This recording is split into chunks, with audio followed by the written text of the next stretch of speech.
Hello everyone, welcome to the learning solutions. मैं नेहा त्यागी आज आपके लिए लेके आई हूँ चाइल्ड डेवलपमेंट एंड पैडागोगी का प्रीवियस ईयर क्वेश्चंस की सीरीज़। और ये 100+ क्वेश्चंस की सीरीज़ है। इससे पहले मैं 3 पार्ट करा चुकी हूँ और ये पार्ट 4 है। इसमें बहुत सारे इंपॉर्टेंट क्वेश्चंस है प्रीवियस ईयर्स के जो पूछे गए हैं सीटेट एग्ज़ाम में। So let's start. Which one of the following is related to creativity? इनमें से कौन सा एक ऐसा चीज़ है जो क्रिएटिविटी से रिलेट करता है? First, convergent thinking. Second, emotional thinking. Third, egoistic thinking. Fourth, divergent thinking. तो क्रिएटिविटी मतलब एक जो भी चाइल्ड या इंडिविजुअल है बहुत ज़्यादा क्रिएटिव है, मतलब बहुत अच्छे से उसके आइडियाज़, बहुत अच्छे से उसके मेंटल जो उसका स्टेटस है बहुत अच्छे से काम करता है, बहुत तरह के तर्क लगा पाता है, वो बहुत तरह से एक आइडियाज़ कहते हैं ना, बहुत तरह से आइडियाज़ दे सकता है। तो क्रिएटिव इंसान उसको बोला जाता है जो हर चीज़ में क्रिएटिविटी करे, मतलब हर काम को सिंपली कर ले और बहुत सारे आइडियाज़ लगा के कर सके। तो ये किससे रिलेट करता है? तो ये हमारा रिलेट करता है डाइवर्जेंट थिंकिंग से, क्योंकि डाइवर्जेंट थिंकिंग का क्या मतलब है? डाइवर्ज करना, मतलब कई सारे एस्पेक्ट में सोचना। तो जो क्रिएटिव बच्चा होगा वो सिंगल एस्पेक्ट में नहीं सोचेगा, वो कई तरह के एस्पेक्ट में सोच सकता है। Next question, children are most creative when they participate in an activity. बच्चा कब क्रिएटिव होता है? जब वो पार्टिसिपेट करता है एक एक्टिविटी में। तो वो उसमें पूछा जा रहा है कि most creative when they participate in an activity. To escape their teacher scolding, मतलब बच्चा क्रिएटिव इसलिए होता है ताकि वो अपने टीचर्स की डांट से बच पाए। Under stress to do well in front of others, एक स्ट्रेस में होता है कि दूसरों के सामने उसको अच्छा दिखाना होता है। आउट ऑफ इंटरेस्ट, बिना किसी इंटरेस्ट के वो शो करता है, पार्टिसिपेट करता है। या लास्ट ऑप्शन है इसका फॉर रिवॉर्ड्स, किसी रिवॉर्ड के लिए करता है। तो अगर बच्चा निस्वार्थ किसी चीज़ को कर रहा है तो वो क्या होता है? वो बिना किसी इंटरेस्ट के अगर वो कर रहा है तो ही वो क्रिएटिव है।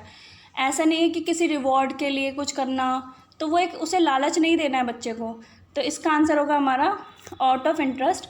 अगर बच्चा बिना किसी इंटरेस्ट के कोई उसको लालच के पार्टिसिपेट कर रहा है तो वो क्रिएटिव कहलाएगा। Next, out of the box thinking is related to consistent thinking, memory based thinking, divergent thinking, convergent thinking. Out of the box thinking मतलब जो ट्रिक्स लगाना, आइडियाज़ लगाना। तो मैंने बताया कि ट्रिक्स और आइडियाज़ आपकी जब भी उसके बारे में बात होगी तो हमारा आंसर होगा उसका divergent thinking.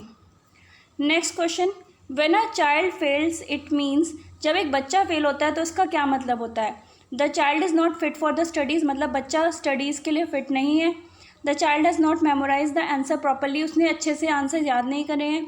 The child should have taken private tuition, उसको प्राइवेट ट्यूशन लेना था इसलिए प्राइवेट ट्यूशन नहीं लिया इसलिए फेल हो गया।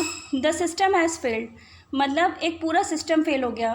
तो चाइल्ड डेवलपमेंट एंड पैडागॉगी जो सब्जेक्ट है इसमें हमेशा चाइल्ड को इम्पोर्टेंस दी जाती है और बोला जाता है कि चाइल्ड कभी भी गलत नहीं होगा।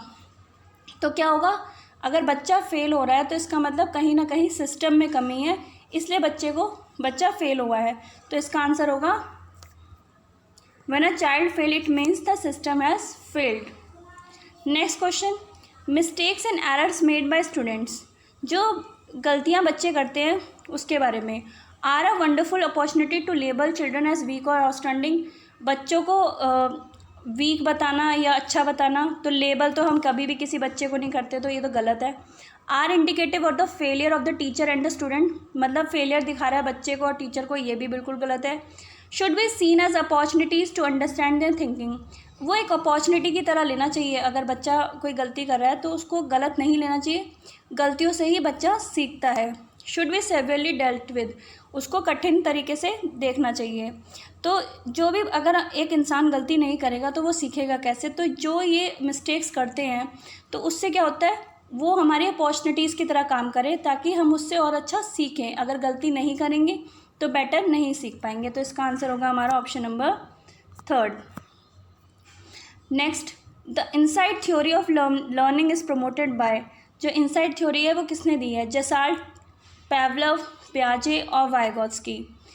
तो पैवलव ने क्लासिकल कंडीशनिंग की थ्योरी दी है, पियाजे ने हमारी 4 स्टेजेस दिए, sensory motor, pre operational, concrete, formal, और वाइगोत्स्की ने हमारा सोशल लर्निंग थ्योरी दी है।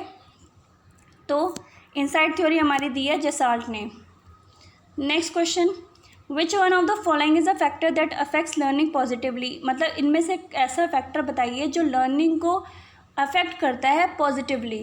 तो इसका पॉजिटिव वो देखेंगे एस्पेक्ट। फियर ऑफ फेलियर, मतलब फेल होने का जो फियर होता है, डर होता है, तो ये तो गलत होगा, ये पॉजिटिव नहीं है। कंपटीशन विद पेयर्स, जो बच्चों में आपस में कंपटीशन कराना एक ग्रुप में, तो ये भी ठीक नहीं है। मीनिंगफुल एसोसिएशन, मतलब किसी एक पर्पस के लिए, अच्छे पर्पस के लिए लोग एकजुट होते हैं किसी काम को करने के लिए, लर्निंग के लिए।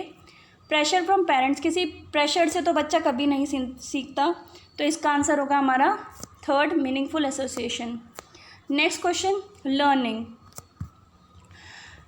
Learning is not affected by a learners emotions, मतलब लर्निंग एक लर्नर के इमोशन से अफेक्ट नहीं होता, तो ये तो बिल्कुल गलत है। Has very little connection with emotion, बिना किसी इमोशन के तो बच्चा सीख ही नहीं सकता। Is independent of learners emotion, मतलब इमोशन की कोई ज़रूरत ही नहीं है लर्निंग में। Is influenced by a learners emotion, तो लर्निंग क्या होगा जब तक एक इमोशन बच्चे के अंदर, एक इंटरेस्ट या फिर उसका मन नहीं होगा पढ़ने का, तो आप ज़बरदस्ती उसको कोई भी चीज़ याद नहीं करा सकते। तो लर्निंग क्या होता है, इन्फ्लुएंस्ड होता है लर्नर्स के इमोशन से, बिना किसी इमोशन के थोड़ी ना कोई बच्चा सीख सकता है। नेक्स्ट, अकॉर्डिंग टू पियाजे a child between 2 to 7 years in the stage of dash cognitive development, मतलब पियाजे के जो 4 स्टेजेस दिए गए हैं उनमें से 2 से 7 वर्ष का जो स्टेज है वो किस में फॉल करता है, वो कौन सा एक स्टेज होता है, formal operational, concrete operational, sensory motor या प्री ऑपरेशनल। तो ये सीक्वेंस में चलता है, सेंसरी, प्री, कॉन्क्रीट और फॉर्मल, तो इसका आंसर होगा हमारा प्री ऑपरेशनल, क्योंकि ये 2 से 7 वर्ष के लिए है। नेक्स्ट, आई हाइपर एक्टिव चाइल्ड नीड्स, जो हाइपर एक्टिव बच्चा होता है, जो मतलब थोड़ा सा बेचैन, कहते हैं बेचैन बच्चा होता है, बहुत उथल पुथल मचाता है, तो वो उसको क्या चाहिए, special attention in this classroom, मतलब उसको एक स्पेशल अटेंशन दी जाए क्लासरूम में। अ सेपरेट क्लासरूम, उसको एक अलग से क्लास उसके लिए बनाई जाए। अ सेपरेट टीचर, एक उसको अलग से टीचर प्रोवाइड किया जाए। अ स्पेशल करिकुलम, तो करिकुलम तो स्पेशली एक एक बच्चे के लिए नहीं बनाया जा सकता। तो क्या होगा, एक हाइपर एक्टिव चाइल्ड के लिए क्या होगा, उसको स्पेशल अटेंशन दी जाए क्लासरूम में, ताकि वो सब बच्चों के साथ रह सके। Next, thanks for watching the video, do like and subscribe if you like it, thank you so much.